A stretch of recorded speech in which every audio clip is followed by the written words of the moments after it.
ಎಲ್ರಿಗೂ ನಮಸ್ಕಾರ. ಈ ವಿಡಿಯೋ ಸೆಷನ್ದಲ್ಲಿ ವೀಟ್‌ಸ್ಟೋನ್ ಸೇತುವೆಯ ಬಗ್ಗೆ ಚರ್ಚಿಸೋಣ.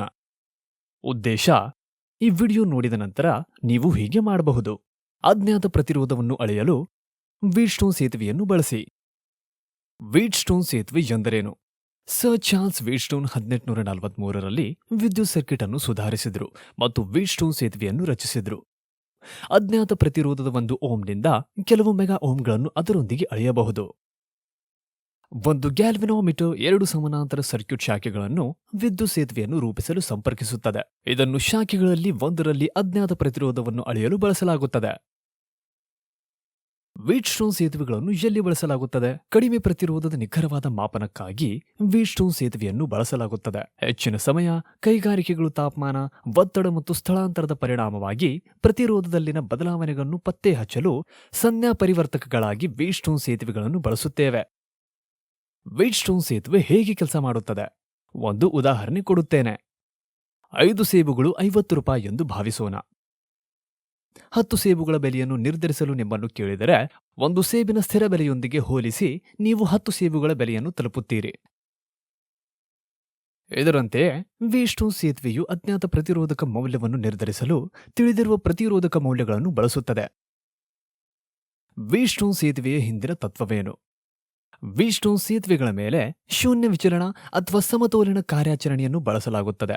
ಶೂನ್ಯ ತಂತ್ರ ಅಥವಾ ಸಮತೋಲನ ವಿಧಾನವನ್ನು ಬಳಸಿಕೊಂಡು ಪ್ರತಿರೋಧಗಳನ್ನು ಅಳೆಯಲಾಗುತ್ತದೆ. ಆದ್ದರಿಂದ ವೀಟ್‌ಸ್ಟೋನ್ ಸೇತುವೆಯು ಪ್ರತಿರೋಧವನ್ನು ಅಳೆಯುವ ಇತರ ವಿಧಾನಗಳಿಗಿಂತ ಹೆಚ್ಚು ನಿಖರವಾಗಿದೆ. ನಾವು ಈಗ ಸಮತೋಲಿತ ಮತ್ತು ಅಸಮತೋಲಿತ ಸರ್ಕ್ಯೂಟ್ಗಳ ಬಗ್ಗೆ ಮಾತನಾಡುತ್ತೇವೆ. ಪಾಯಿಂಟ್ ಎ ನಲ್ಲಿ ಪಿ ಮತ್ತು ಕ್ಯೂ ಎಂಬ 2 ಪ್ರತಿರೋಧಕಗಳನ್ನು ಸರಣಿಯಲ್ಲಿ ಸಂಪರ್ಕಿಸಲಾಗಿದೆ.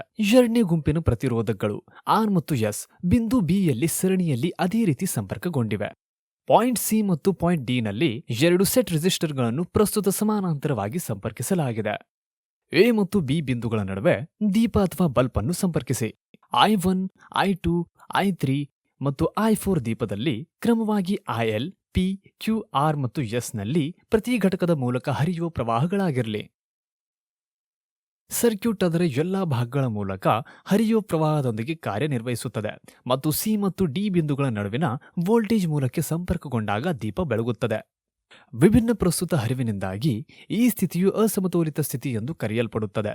ರೆಜಿಸ್ಟರ್ PQ ಅನುಪಾತವು ರೆಜಿಸ್ಟರ್ RSಗೆ ಸಮಾನವಾಗಿಲ್ಲದಿದ್ದಾಗ ಸಂಭವಿಸುತ್ತದೆ. ಎರಡನೇ ಷರತ್ತು: I1 ಮತ್ತು I2 ಪ್ರವಾಹಗಳು ಸಮಾನವಾಗಿದ್ದರೆ ಮತ್ತು I3 ಮತ್ತು I4 ಪ್ರವಾಹಗಳು ಸಮಾನವಾಗಿದ್ದರೆ ಪಾಯಿಂಟ್ ಎ ಮತ್ತು ಪಾಯಿಂಟ್ ಬಿ ನಡುವೆ ಯಾವುದೇ ವೋಲ್ಟೇಜ್ ಮೂಲವಿಲ್ಲದ ಕಾರಣ ಬಲ್ಬ್ ಆಫ್ ಆಗಿದೆ. ಸೇತುವೆಯಲ್ಲಿನ ಅಜ್ಞಾತ ಪ್ರತಿರೋಧವನ್ನು ನಿರ್ಧರಿಸಲು ವೀಟ್‌ಸ್ಟೋನ್ ಸಮತೋಲನ ಅಥವಾ ಶೂನ್ಯ ವಿಚಲನ ಎಂದು ಕರೆಯಲ್ಪಡುವ ಸ್ಥಿತಿಯನ್ನು ಬಳಸುತ್ತದೆ. PQ ಅನುಪಾತವು RSಗೆ ಸಮಾನವಾದಾಗ ಇದು ಸಂಭವಿಸುತ್ತದೆ. ಸಂಕ್ಷಿಪ್ತವಾಗಿ, PQ RSಗೆ ಸಮಾನವಾಗಿಲ್ಲದಿದ್ದರೆ ಅಸಮತೋಲನ ಸಂಭವಿಸುತ್ತದೆ ಮತ್ತು ಪ್ರಸ್ತುತ ಹರಿವು ಬೆಳಕಿನ ಬಲ್ಬ್ ಮಿನುಗುವಲ್ಲಿ ಕಾರಣವಾಗುತ್ತದೆ. ಸಮತೋಲಿತ ಸ್ಥಿತಿಯು ಅಸ್ತಿತ್ವದಲ್ಲಿದೆ ಮತ್ತು PQ ಅನುಪಾತವು RSಗೆ ಸಮಾನವಾಗಿದ್ದರೆ ಬಲ್ಬ್ ಹೊಳೆಯುವುದಿಲ್ಲ. ಇದರಿಂದಾಗಿ ಪ್ರಸ್ತುತ ಹರಿವು ಇರುವುದಿಲ್ಲ. ಪ್ರಕರಣ 1: PQR ಮತ್ತು ಎಸ್ಗಳು ಕ್ರಮವಾಗಿ 100 ಓಮ್ಗಳು, 50 ಓಮ್ಗಳು, 75 ಓಮ್ಗಳು ಮತ್ತು 25 ಓಮ್ಗಳ ಮೌಲ್ಯಗಳೊಂದಿಗೆ ಪ್ರತಿರೋಧಕಗಳಾಗಿವೆ ಎಂದು ಊಹಿಸಿ. ಪ್ರತಿರೋಧಕ ಮೌಲ್ಯಗಳನ್ನು ಅನುಪಾತಗಳಾಗಿ ಬದಲಾಯಿಸಿದಾಗ ಸರ್ಕ್ಯೂಟ್ ಸಮತೋಲಿತವಾಗಿರುವುದಿಲ್ಲ. 100/50 75/25 2-3ಗೆ ಕಾರಣವಾಗುತ್ತದೆ. ಅದು ಸಮಾನವಾಗಿಲ್ಲ. ಆದ್ದರಿಂದ ಎ ಮತ್ತು ಬಿ ನಡುವೆ ಸಂಭಾವ್ಯ ವ್ಯತ್ಯಾಸವಿದೆ. ಇದು ಬಲ್ಬ್ನ ಪ್ರಸ್ತುತ ಹರಿವು ಮತ್ತು ಪ್ರಕಾಶಕ್ಕೆ ಕಾರಣವಾಗುತ್ತದೆ. ಸರ್ಕ್ಯೂಟ್ ಅನ್ನು ಹೇಗೆ ಸಮತೋಲನಗೊಳಿಸುವುದು? ರೆಜಿಸ್ಟರ್ R ಬದಲಿಗೆ ವೇರಿಯಬಲ್ ರೆಜಿಸ್ಟರ್ ಅನ್ನು ಬಳಸಿ ಮತ್ತು ಅದನ್ನು 75 ಓಮ್ಗಳ ಪ್ರತಿರೋಧಕ್ಕೆ ಹೊಂದಿಸಿ. ಸರ್ಕ್ಯೂಟ್ ಅನ್ನು ಸಮತೋಲನಗೊಳಿಸಲು ರೆಜಿಸ್ಟರ್ R ಮೌಲ್ಯವನ್ನು 75ರಿಂದ 50 ಓಮ್ಗಳಿಗೆ ಕಡಿಮೆ ಮಾಡಿ. ಮೌಲ್ಯವನ್ನು ಅನುಪಾತಕ್ಕೆ ಬದಲಿಸಿದಾಗ ನೀವು 100/50 50/25 ಅನ್ನು ಪಡೆಯುತ್ತೀರಿ. ಇದು 2:2ಗೆ ಸಮಾನವಾಗಿರುತ್ತದೆ. ಅನುಪಾತವು ಸಮತೋಲಿತವಾಗಿರುವುದರಿಂದ ಬಲ್ಬ್ನಲ್ಲಿ ಯಾವುದೇ ವೋಲ್ಟೇಜ್ ಮತ್ತು ಪ್ರಸ್ತುತ ಹರಿಯುವುದಿಲ್ಲ. ವಿಧಾನ 1: PQ, R ಮತ್ತು S ನ ಅನುಗುಣವಾದ ಪ್ರತಿರೋಧಕ ಮೌಲ್ಯಗಳು ಕ್ರಮವಾಗಿ 1000, 10, 500 ಮತ್ತು 100 ಓಮ್ಗಳು ಎಂದು ಊಹಿಸಿ. ಪ್ರತಿರೋಧ ಮೌಲ್ಯಗಳನ್ನು ಅನುಪಾತಗಳಾಗಿ ಪರಿವರ್ತಿಸುವಾಗ ಸರ್ಕ್ಯೂಟ್ ಸಮತೋಲಿತವಾಗಿಲ್ಲ, ಏಕೆಂದರೆ P/Q = R/S 1000/10 = 500/100 ಅಥವಾ 10/5 ಅನುಪಾತಕ್ಕೆ ಸಮಾನವಾಗಿರುವುದಿಲ್ಲ.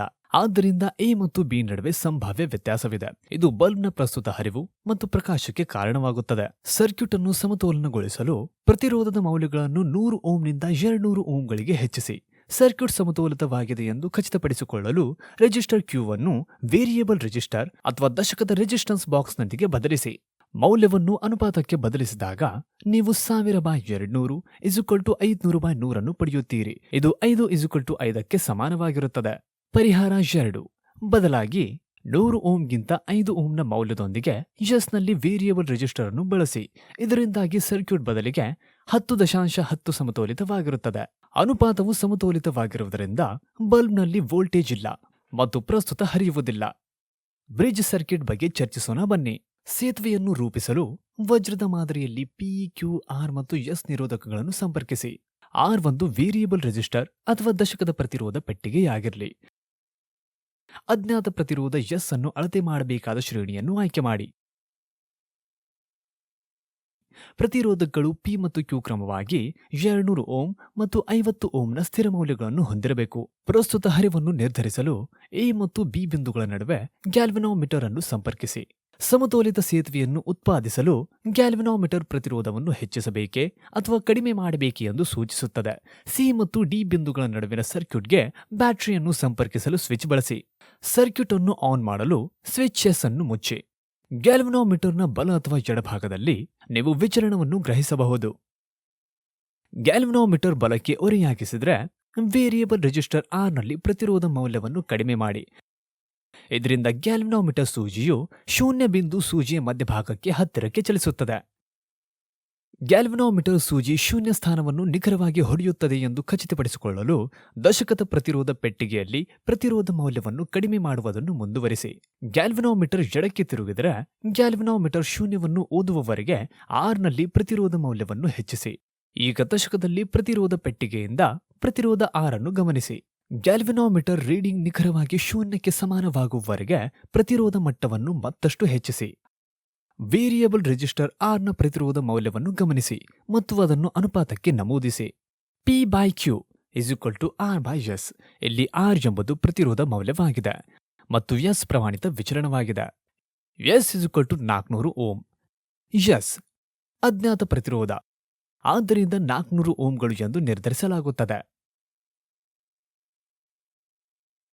ಬೇರೆ ಸೇತುವೆಯ ಸರ್ಕ್ಯೂಟ್ ಬಳಸಿ ಅದರ ಬಗ್ಗೆ ಮಾತನಾಡೋಣ. ಪಿ, ಕ್ಯೂ, ಆರ್ ಮತ್ತು ಎಸ್ ಅನ್ನು ಅದರ 4 ಪ್ರತಿರೋಧಕಗಳಾಗಿ ಹೊಂದಿರುವ ಸೇತುವೆಯ ಸರ್ಕ್ಯೂಟ್ ಅನ್ನು ಪರಿಗಣಿಸಿ. ಪಿ ವೇರಿಯೇಬಲ್ ಆಗಿರಲಿ, ಕ್ಯೂ ಅನಿಯಂತ್ರಿತ ಪ್ರತಿರೋಧವಾಗಿರಲಿ ಮತ್ತು ಆರ್ ಮತ್ತು ಎಸ್ ಕ್ರಮವಾಗಿ 500 ಮತ್ತು 1000 ಓಮ್ಗಳ ಸ್ಥಿರ ಮೌಲ್ಯಗಳನ್ನು ಹೊಂದಿವೆ. ರೆಜಿಸ್ಟರ್ ಪಿನ ಪ್ರತಿರೋಧ ಮೌಲ್ಯವನ್ನು 1000 ಓಮ್ಗಳಲ್ಲಿ ಹೊಂದಿಸಬೇಕು. ಸಿ ಮತ್ತು ಡಿ ಬಿಂದುಗಳ ನಡುವೆ ಸ್ವಿಚ್ ಎಸ್ನೊಂದಿಗೆ ಬ್ಯಾಟರಿಯನ್ನು ಲಗತ್ತಿಸಿ ಮತ್ತು ಎ ಮತ್ತು ಬಿ ಬಿಂದುಗಳ ನಡುವೆ ಗ್ಯಾಲ್ವನೋಮೀಟರ್. ಸ್ವಿಚ್ ಮುಚ್ಚಿದ ನಂತರ ಗ್ಯಾಲ್ವನೋಮೀಟರ್ ಸೂಜಿ ಶೂನ್ಯದಿಂದ ಶ್ರೇಣಿಗೆ ಚಲಿಸುತ್ತದೆ. ಅದು ಬಲ ಅಥವಾ ಎಡಭಾಗದ ವಾಚನಗೋಷ್ಠಿಗಳು ಆಗಿರಬಹುದು. ಗ್ಯಾಲ್ವನೋಮೀಟರ್ ಬಲಕ್ಕೆ ಬಾಗಿರುತ್ತದೆ ಎಂದು ಊಹಿಸಿ. ಇದು ಸರ್ಕ್ಯೂಟ್ನ ಅಸಮತೋಲಿತ ಸ್ಥಿತಿಯನ್ನು ತೋರಿಸುತ್ತದೆ. ಗ್ಯಾಲ್ವನೋಮೀಟರ್ ಸರಿಯಾದ 0 ಸ್ಥಾನವನ್ನು ಓದಿದ ನಂತರ ಇದು ಸಮತೋಲಿತ ಸ್ಥಿತಿಯಾಗಿದೆ. ಪ್ರತಿರೋಧಕ ಪಿನಲ್ಲಿನ ಪ್ರತಿರೋಧವು ಕ್ರಮೇಣ ಕಡಿಮೆಯಾಗುತ್ತದೆ. ಪಿನ ಪ್ರತಿರೋಧ ಮೌಲ್ಯವನ್ನು ಗಮನಿಸಿ. ಸಮತೋಲನದ ನಂತರ ಪ್ರತಿರೋಧವು 500 ಓಮ್ಗಳು ಎಂದು ಹೇಳಿ. ಪಿ, ಆರ್ ಮತ್ತು ಎಸ್ಗೆ ಅನುಪಾತ ಮೌಲ್ಯಗಳನ್ನು ಬದಲಾಯಿಸಿ. P/Q = R/S. 500/Q = 500/1000. ಅದು Q = 500/1000 × 500. ಫಲಿತಾಂಶ Q 250 ಓಮ್ಸ್. ತಿಳಿದಿರುವ ಪ್ರತಿರೋಧ ಮೌಲ್ಯದೊಂದಿಗೆ ವ್ಯತಿರಿಕ್ತವಾಗಿದೆ.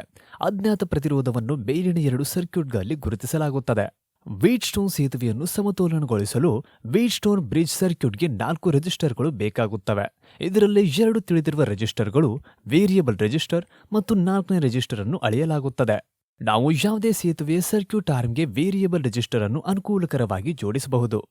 ಈ ವಿಡಿಯೋವನ್ನು ವೀಕ್ಷಿಸಿದ ನಂತರ ನೀವು ಸೇತುವೆಯ ಸರ್ಕ್ಯೂಟ್ ಅನ್ನು ನಿರ್ಮಿಸಬಹುದು ಮತ್ತು ಅಜ್ಞಾತ ಪ್ರತಿರೋಧ ಮೌಲ್ಯವನ್ನು ನಿರ್ಧರಿಸಲು ವೀಟ್ಸ್ಟೋನ್ ವಿಧಾನವನ್ನು ಬಳಸಬಹುದು ಎಂದು ನಾನು ಭಾವಿಸುತ್ತೇನೆ.